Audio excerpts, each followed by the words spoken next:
Hello and welcome to The Download. I'm your host, Dave Richardson, and we are joined. This is the David and David podcast, backed by popular demand. David Tron. David, Happy New Year. I guess we haven't. I haven't seen some people, so I think we're still okay with Happy New Year if it's the first time we've seen each other. Perfect. And we had David on a couple of times last year. Extremely popular guest, so we wanted to make sure we get him on regularly this year. And believe it or not, he said he will come on, which is so. Thanks for that, David. I'm really happy to be here. No, I always enjoy talking with you. So David, why don't you before we get into what we're going to talk about today, because we're going to continue our series that we've been doing with we're going to end up doing about a dozen of these with different investment managers in terms of looking back at 2025, looking forward to 2026. But tell everyone exactly what you're responsible for and what your area of expertise is that we're going to touch on today. Yeah, so I co-manage the U.S. equity fund with a manager, Shantu David. We do that for large cap. We also do that for U.S. mid cap growth. So those two asset classes we manage at the same time. It's helpful because to understand what's going in the mid cap sphere, it takes we think a lot of time and effort to understand what's going on in the mega cap sphere, because when mega caps sneeze, mid caps catch a cold, so to speak. So there's a lot of interplay between the two asset classes. And so those are the two primary uses of my time here. Excellent. And David, we if you look back at 2025, I know you had some, when I saw you do a presentation, had to be around last March in Montreal, and your comments were so prescient in terms of what was going to happen through the year and the way you thought the year would play out, particularly with a new president and all of the noise around this presidency, as we're all aware. And again, we don't get political on this podcast. We're not saying we like it or we don't like it. We just recognize that whether you like it or not, there's a lot of noise and lambast around this presidency. But you look straight through it to say, like, hey, bottom line is, it's, you know, the driver here in terms of the Trump agenda, part of it is, you know, making sure stocks do pretty well. And you look out at the landscape, it was pretty good. So when you look at 2025, obviously, congratulations on being so right. But what are you thinking about when you think of 2025 in the rearview mirror? It was a wild year. We started the year at a pretty elevated valuation point. So we knew earnings were going to have to do a heavy lift. We started at a high valuation point because there was a run up post inauguration. So we just started the year at a high bar. And then Liberation Day hit, and we saw one of the more meaningful drawdowns that we've seen in some time in the stock market in a very short period of time. I should say for good reason. The policy path that he laid out for us on that big board that he showed us that one day was extremely punitive to a lot of businesses that rely on supply chains outside of the US. Some businesses, when we were running the math, were effectively uneconomical under that tariff regime. Rightfully so. The stock market introduced a pretty draconian scenario into what could play out. And of course, he then proceeded with the famous taco pivot, and we were off to the races again. So we started the year very tumultuously. And then, so we had this headwind of tariffs, a more watered down version of tariffs. And that was almost entirely offset by this amazing tax bill that he introduced in July. In other words, the headwinds of the tariffs were almost entirely replaced by the tailwinds of this tax bill. So in effect, it was a wash as it relates to risk assets, U.S. businesses, which is quite an extraordinary thing. And then the market then started to price in a relatively good earnings picture in 2026 by virtue of some of these tailwinds from the tax bill. And most importantly, I think for the stock market these days is the AI trade. And the AI trade just continued to gain enthusiasm as investors started to realize that there may be some durable demand here, and it's unlikely that we'll see an overbuild anytime soon. So it was quite the roller coaster ride in 2025. Oftentimes when I talk with Shantu, we just take a step back and we sit here and we go, we have a once in a generation political figure in the form of Donald Trump in office in his second term. his policies tend to be risk asset friendly. Of course, Liberation Day was not, but he corrected that quite quickly. And then concurrent with that, we have a once-in-a-generation thematic tailwind in the form of artificial intelligence, which appears to be productivity accretive, increasingly so, of which Donald Trump is supportive of because we're in a race against China. So we have these two once-in-a-generation sort of events colliding right now. It's unfortunate that the valuation of the stock market is a little bit elevated. Nonetheless, that is the big picture backdrop which we faced heading into 2026, which is where we stand now. Yeah. But overall, a very good year. And then when you look at it from so obviously people focus more on the large caps, but when you look more towards mid and small cap, where did we finish the year in terms of valuation? How was the relative performance there in that space that you're so familiar with? Yeah, so all three, mid, small, and large, did well. Double-digit returns, roughly for all three. Mid underperformed large a little bit. The Mag 7, some of them had fantastic years yet again. And then small had a very good end to the year. I would remind the viewers that roughly, I believe, 38 to 40% of small caps tend to be unprofitable. So when the Fed lowers rates, is more dovish, generally speaking, that tends to be supportive of businesses that have cash flows well into the future as opposed to cash flows today.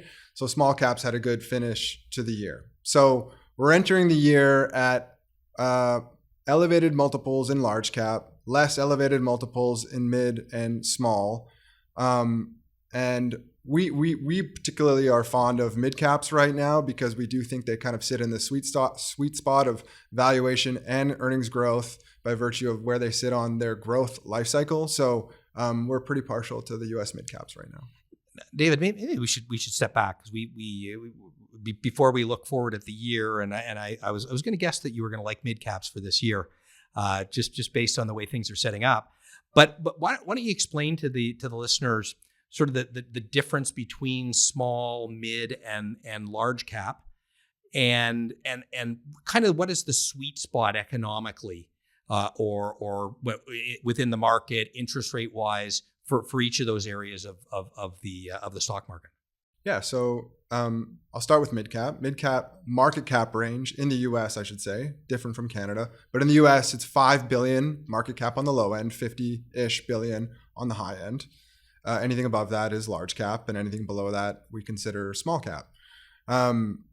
It's important to note that mid and small tend to have more domestic revenue, which is we're finding out in real time is a good thing, as Donald Trump wants to sort of repatriate a lot of manufacturing and whatnot to the U.S. So they tend to have more demand in the U.S., more supply in the U.S. So it's certainly more U.S. friendly from that perspective. Mid tend to be far more profitable than small, perhaps a little bit less profitable than large, but very important point as it relates to mid cap relative to large cap. A lot of large caps have reached a point where they've eaten their entire market. It's really tough to find incremental growth, and we're finding that, for instance, Meta, Google, Microsoft, Amazon are having to become more capital intensive businesses to find the next leg of growth. This is not true for mid caps. Mid caps still have very long runways for growth because they often operate in a perhaps smaller market than some of the mega caps, but large nonetheless.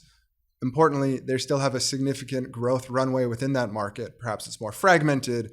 Perhaps they haven't even begun expanding internationally. We really like mid caps where they are on their growth curve right now. For that reason, domestic revenue, more profitable, and reasonable valuations. Yeah, like you think about some of these mega cap companies, they've got to the points where they're verbs, right? I'm going to Google something. Yeah. I'm going to Windows. I got an iPad or iPhone, right? So you just get, okay, so I've sort of captured everything there. What else do I do? You got to start from scratch. Whereas these mid cap companies are in some of those areas and still have, like you say, plenty of runway. And then is mid cap another area where lower interest rates are particularly supportive, I guess lower interest rates are going to be supportive of equities generally, but do you get more lift out of mid cap with lower rates than you'd get out of large cap stocks? I wouldn't necessarily say that. It's more pronounced in small for the reason I laid out, because so many of them are unprofitable. Mid, we're fortunate that they are quite profitable. Many of them are winning businesses and growing industries. They are the market share owner in their industry, and they tend to capture incremental market share. The big get bigger. So I wouldn't say that interest rates are necessarily more of a tailwind. Certainly a tailwind, as you said, though. And well, let me try and make another economic connection or clarify. So we've got pretty decent growth rates coming out of the U.S. right now. So we had a good second quarter, very strong third quarter. Projections right now are for the fourth quarter, despite the government shutdown, to be another strong quarter. You look forward to 2026. Well, the stock market's already telling us that they're expecting 2026 to be a pretty good growth year, along with, likely rates are falling, but we'll see there. But is high economic growth really important to mid cap stocks more so than large cap, and small caps? How do you think about economic growth with respect to the different sizes? Certainly in the U.S., because so much of their demand and supply is domestic. Yes. U.S. growth matters more to mid caps than it does large caps. That is just factual. So I saw Donald Trump the other day mentioned there's no reason the U.S. economy can't grow at 20 to 25% GDP growth. That is not going to happen. Yes. But that is the framing of this once-in-a-generation political figure in the U.S. at this point in time as it relates to growth. I think it's an important comment just to understand where his head is at. So for that reason, yeah, domestic revenue will benefit from faster domestic growth. Yeah, and as we say, that extra growth that's being, so maybe it's not 20 or 25%, but it is starting to look like 4 to 5, or maybe in excess of 5, yes. Is possible. Yes. And so that's helpful to that area of the economy, because again, you've highlighted profitable, but exposed more to the domestic market than the larger cap stocks, and so it's right in the sweet spot for that area of the market. That's exactly right. And I'm sure everyone is familiar with the K-shaped economy. The higher income households are certainly feeling wealthier than the lower income households right now. I alluded to the tax bill that they enacted last year, the One Big Beautiful Bill. So fast forward to a month or two from now, late February and March, that is when a lot of the consumer stimulus for the lower end of the K, the lower income households, will start to benefit from that consumer stimulus. I should also mention that the middle class will also benefit, and the high income earners will also benefit even more. But it will be a tailwind for the consumer for the first half of this year, which is something that the market is certainly looking forward to. And I think there are some stocks that directly benefit from that dynamic, which starting to get priced into some of these stocks now, but not entirely.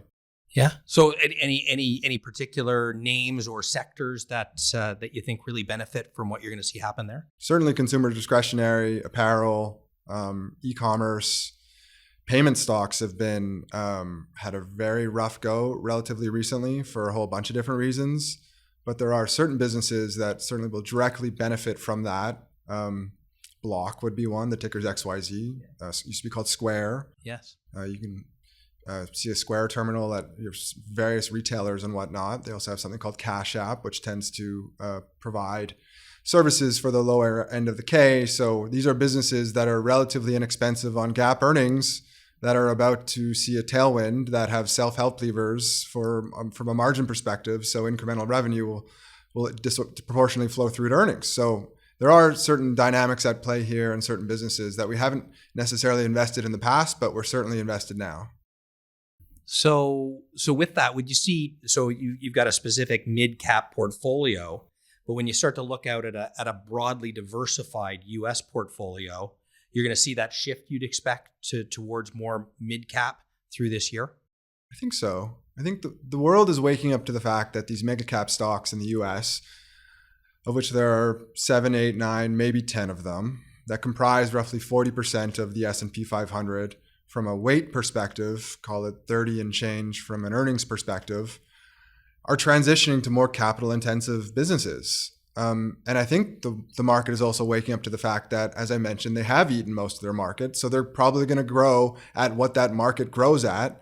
And in many instances, those end markets are cyclical. So we have been referring to a number of them as capital-intensive cyclicals. Capital-intensive cyclicals do not typically trade at a premium to the market. They trade at a discount.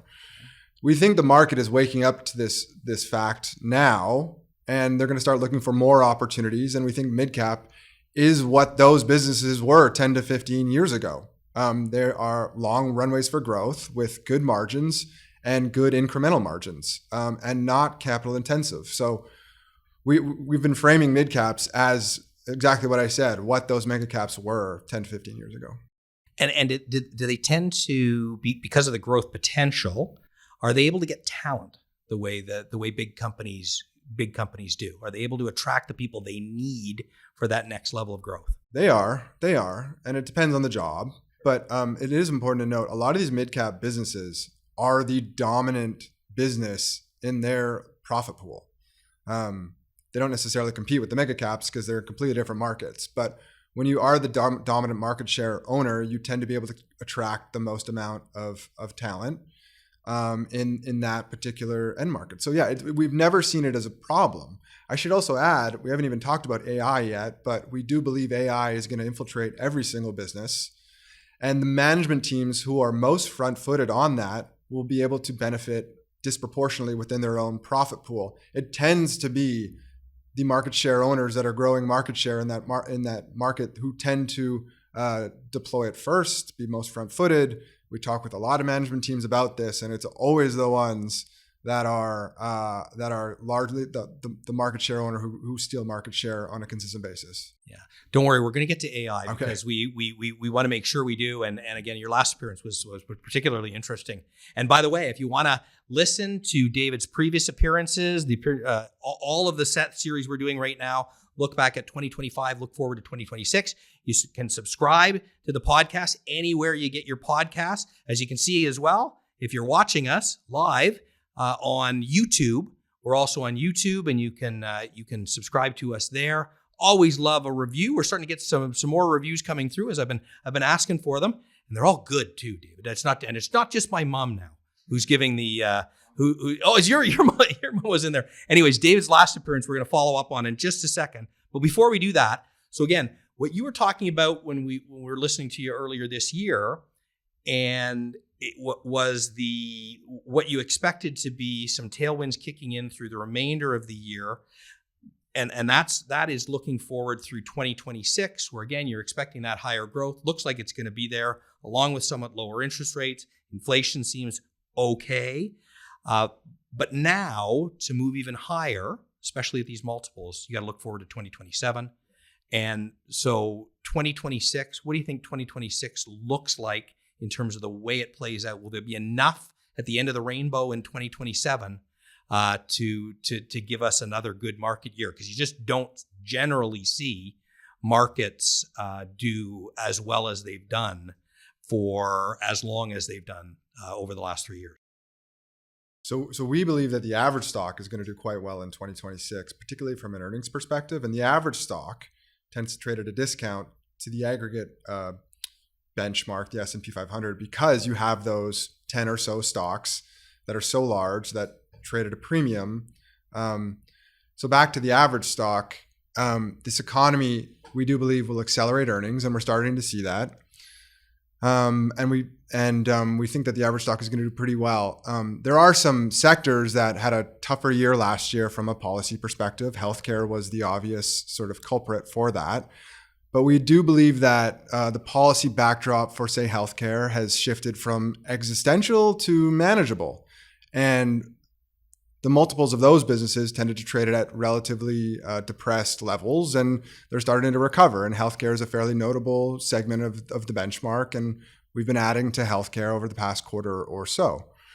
We still are a little mindful that the largest 10 stocks tend to trade at a premium multiple to the average stock, despite their fundamentals starting to look more like those of the average stock. So we are kind of the view that those businesses should perhaps derate a little bit on average. But absolutely, the average stock is in a very good position right now to do well. What that means at the index level kind of depends on the magnitude of the benefit to the average stock and the headwind for the cap-weighted benchmark. But we're mindful of directionally those dynamics. Yeah, and we've talked about, again, on previous episodes, that if you go back to sort of 2000 to 2002, it's exactly what happened. You had a group of stocks that largely concentrated in technology that had run up to ridiculous valuations, and we would argue much more ridiculous than today, and not with the kind of earnings power and sustained earning power and growth ability that these companies have demonstrated over now a couple of decades.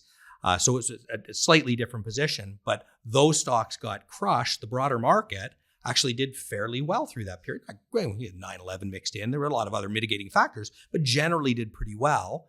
And so it is possible to see those stocks that everyone has loved sort of have a weaker period, but some other emerging parts of the market and specific companies can still do very, very well through that period. Exactly right. And you won't see it in the index. I mean, that's the big thing, right? You'll see, you might just see the index move flat. Fair. And most of the stocks are doing very, very well within that index, but the big ones are struggling. So the index struggles, and you're missing the fact that the market is still overall, and you can be invested with the right investment manager. You can be invested and be doing well under those circumstances. That's exactly right.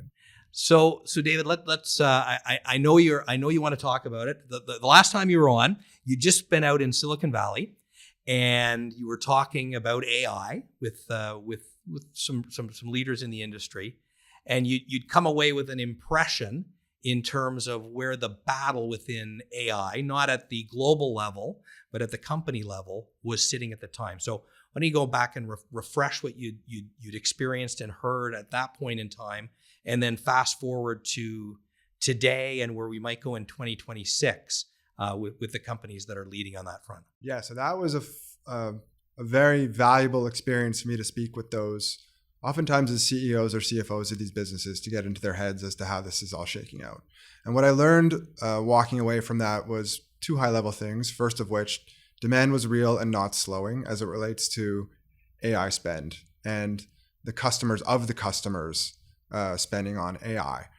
That would be point one. And point two, we learned from some of these businesses that they're very powerful businesses are scared of these disruptors, xAI, OpenAI, Anthropic, and they're scared that those businesses will potentially steal market share from their core business.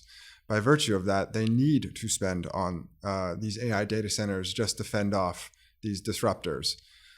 In other words, the demand is real and there's some defensive spend going on right now. So I think it should be stated at the onset, though, we are well aware that there is likely a fair bit of redundant spend going on right now. As I mentioned, there's some defensive spend going on and there's some disruptive spend. By virtue of that, by definition, there's going to be some redundant spend there. And then we also know that these businesses are often placing orders, double ordering, triple ordering, quadruple ordering certain ingredients to the AI data center. So we are well aware that there is redundant spend on top of redundant spend right now, and we're mindful of that. But at the same time, we do believe that demand is durable and real, and they're placing these double, triple orders because they believe that also. I think one of the hallmarks of this CapEx investment cycle right now is one of very disciplined supply expansion, capacity expansion from the key ingredient suppliers to an AI data center. If you think about it, TSMC is a Taiwanese semiconductor manufacturing company. NVIDIA designs chips, they don't build chips. TSMC builds them on behalf of NVIDIA. TSMC would build all of NVIDIA's AI data center chips. This is important to note that TSMC, the management team there, has significant battle scars from overbuilding in the past. 0809, they overbuilt. 2001, 2021, 2022, they overbuilt. They missed forecast demand, basically. So by virtue of that, they have been extremely reticent to expand capacity. NVIDIA wants them to build more chips. OpenAI wants NVIDIA, who wants TSMC to build more chips, but TSMC has refused to do so. They've kind of taken, I've seen this movie before, dynamic, and haven't done so. One of the most important earnings events that's happened recently happened last week, and it was the TSMC earnings. And there was a notable tone change in how they were approaching capacity expansion, to which they effectively moved from, I've seen this movie before, to, okay, we've talked with the customers of our customers. We've interrogated them. We've seen financial models and projections. The demand is real. We're still cautious, but demand is real, and we're going to expand capacity as they wish. Not immensely, but very measured. And I thought that was extremely notable because one of the more cynical supply chain players who effectively is a bottleneck in this whole trade for an overbuild has decided that it is real. A heuristic we often use on the buy side as it relates to sell side ratings, buy, sell, hold, is when an analyst moves from a sell to a hold, it's more meaningful than from a hold to a buy because most of them are buy ratings anyways. I thought about this TSMC thing as moving from a sell to a hold. They're not bullish, wildly bullish or anything like that, but they are measured and they see it and they believe it. I thought that was a very notable demand signal. So I think that was just an important thing to point out. This whole cycle, as you mentioned, is not a valuation bubble. We can see that in the data. Yeah. Many of these valuations are not excessive, particularly as they were in the dot-com bubble. If there's a bubble anywhere, it's a bubble in margins. And there's a bubble in margins because there's a series of key choke point supply chain players who are run by management teams who have been doing it a long time, who have significant battle scars, who refuse to increase capacity. By virtue of that, they are taking price. And when you increase price, you increase margins. And they are increasing capacity in a very measured way. That gives us promise for not an overbuild in the near term because of who is at the helm of the choke points in this trade right now. And the fact that they see the demand as durable, we see the demand as durable for now, I think is a really important demand signal. Now, doesn't that, because I think Canadians would be more familiar with this with, say, the oil market, sure, right? Where you all of a sudden you've gone 10 years not investing in building supply. Economic growth forces demand way up. There's none of it around. There's a scarcity. Price goes up. Start drilling, and then all of a sudden the economy slows a little bit. There's tons of oil in the market. The price collapses. And in chips, it's even more extreme than that because they just flood the market with chips. All of a sudden, growth comes off a little bit, and the prices just collapse. I often hear with in the energy sector, this time it's a little bit different because they've got their battle scars, as you say, and they understand that if they just pump when the price is high, that it's going to cost them in the long run. At some point, they're going to be tempted and they're going to overbuild. Potentially. Yeah. Potentially. They have some of the most impressive market forecasters at these businesses, and they really take a fine-tooth comb through mitigating any form of that. It is important to note, TSMC is a huge choke point in this whole equation. Sure. Because they're the only company for now who is really able to build these NVIDIA chips, AMD chips, Broadcom chips.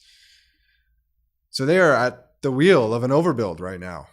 And then you have this other segment of the equation, memory, which used to look like the oil sector, and in terms of it was remarkably fragmented, and it was very easy for one company to expand capacity, step out of line, and then overbuild, and then that's why it was so boom and bust. But that sector has consolidated to a small handful of players right now, and they are not really expanding capacity either. They are very happy to take price.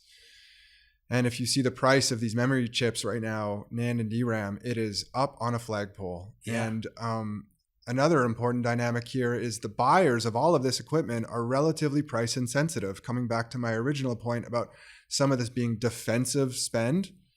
When you're worried for your core business, you are probably going to spend more than you otherwise should because it is existential for the business. So you have price insensitive buyers in this whole thing. That being said, I have a voice on each shoulder here. All these bullish points that I'm making, also noting that there is a fair amount of redundant spend taking place.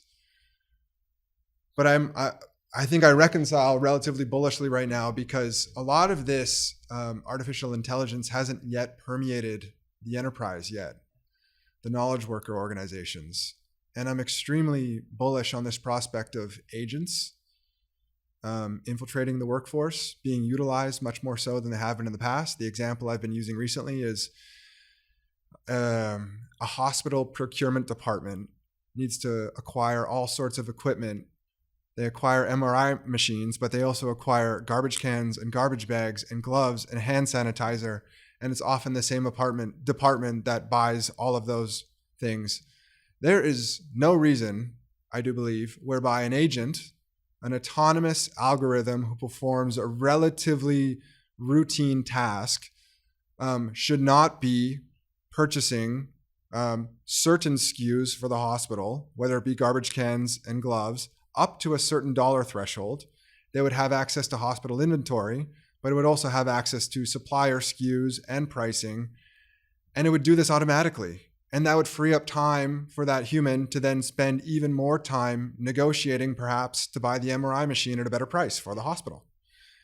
And this is just one simple example at a hospital, but you're going to be able to see this at all sorts of organizations whereby these agents will take the helm of relatively routine, mundane, perhaps, tasks, freeing up the human to do the more high value work that is truly impactful for growth of the organization. This is something that is happening in real time. It's happening at our company on the investment team right now.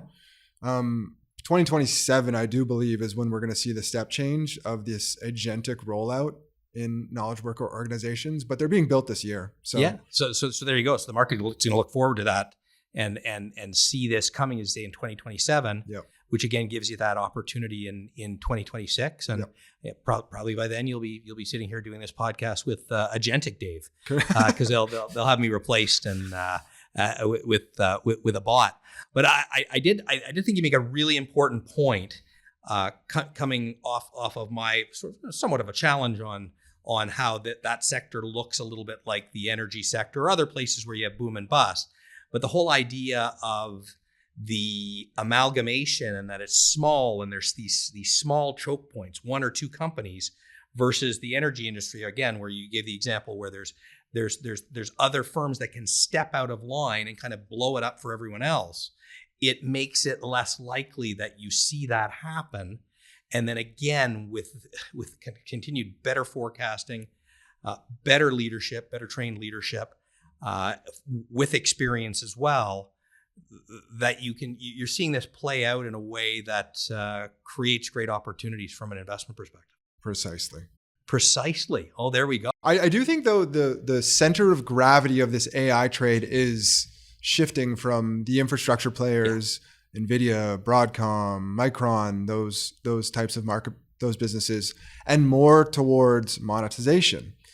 And monetization can come in a couple forms. It can come in incremental revenue, but it can also come in incremental margin. So we're increasingly fascinated by businesses who will be able to deploy certain pieces of this technology inside of their businesses to expand margins. Agents would be one of them. But we're also very interested in various aspects of the economy that would be able to capitalize on this from a revenue perspective. Going back to my argument about agents permeating the workforce, I do believe in some companies there will be more agents than there will be employees, but these agents will have autonomy. And by virtue of having autonomy, there will have to be significant guardrails, security, governance associated with these. There are a whole host of software companies that will gladly sell enterprises the same solutions that they sell for humans in terms of security and governance, but sell it for those agents also. And it is so early days, and it's very hard for the stock market to see a demand inflection here, which will likely take place next year. But we're excited about owning some of these opportunities that we believe will benefit later this year, early next year. Yeah, another example of I think I started the first podcast of this year talking about just the level of knowledge and expertise you have to have in these areas to really understand at the level you need to be successful investing in those areas. AI, how it builds out this whole cycle that you're going to go through, which is multi years, maybe even decades, you've got to have the expertise and background to understand it to be successful, because you not only need to catch the stocks that are doing well and are going to be the winners, you need to avoid the ones that are going to be the losers. And there's going to be lots of losers that come out of this as well. And this is where that whole idea of professional investment management, I was actually just doing a video this morning with a colleague around the Olympics. And so I was on the idea of, portfolio managers, investment managers like yourself, being like Olympic athletes who just have that focus on what they're doing, to the point where, and it's quite extreme in many ways, to understand the breadth of what you need to be successful as an investor, just like, someone who's going to ride a luge down the course in the Winter Olympics, how precise they have to be and how they have to spend their whole life almost, and in the preparation coming up to the Olympics, just understanding and knowing exactly where that turn is, exactly what pressure you're going to put, having the strength and power to push the sled fast out of the start, to get onto the sled, not create too much friction or bumpiness, to just create the best speed all the way through the run and win the gold medal. And again, I get the privilege of spending time with a lot of portfolio managers like yourself. And it just always impresses me, the breadth of the knowledge in so many places. And you have to do that to be successful at what you do. I will mention, we are so fortunate that we work at RBC, because if I worked at a smaller asset manager, I would not have access to the companies, the people whom I can ask questions to. Yeah. Asking the right question to the right person at the right time has always kind of been the job. Yeah. But you need to get access to those people, of which we are lucky to have here because of our scale. And I think it's just such a notable advantage that we have here relative to a smaller asset manager, that I just feel fortunate to be able to work here, to be able to maximize the curiosity that I think I have and excited to use. Yeah, well, I'll maybe finish there. I love having guests like you on, because I can even ask the wrong questions, and you take us off into an interesting area where I just always learn so much from every interaction with you. And again, I know the listeners enjoy it. So again, we're going to have you on more often this year. We're going to get Shantu here as well, because I know you work so closely with him, and he's got some incredible insights to share too. But David, thank you very much for joining us today, and we'll see you soon. Thanks so much, Dave. This recording has been provided by RBC Global Asset Management, Inc. for informational purposes only, and is not intended to be investment or financial advice. You should consult your own legal, accounting, tax, investment, or financial planning advisors before engaging in any transactions.